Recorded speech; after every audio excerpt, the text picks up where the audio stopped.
Sangam recording studio Chakarbaniya. Singing by Sagar Suman, DJ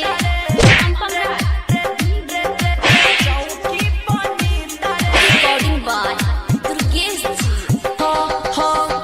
जब तक न होई भी रे मुनसा बुढ़िया से भी न रहे, जब तक न होई भी रे मुनसा बुढ़िया से भी न रहे, तब तक न होई तो हमारा चौकी पनींद रे, तब तक न होई तो हमारा चौकी पनींद रे। माई बाप छाओ तोहर बड़ू कानो दिन रे।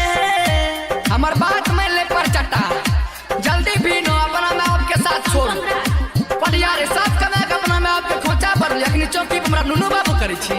नुनू बाबू बिहान हल्दी हे रे भड़वा किया हमारा बीच ललकाओ जड़ल जड़ल गाड़ी से मुँह झौसा भैंसुर मारे दौड़ा लौको दायरे से।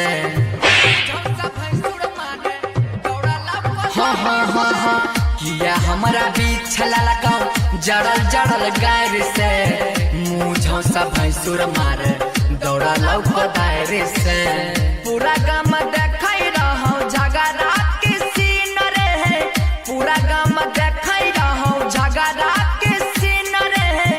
आइए हुए लड़े पर तो बुढ़िया से भी न रे, जब तक न होई भी रे मुनसा बुढ़िया से भी न रे, तब तक न होई तो हमारा खटिया पनींद रे।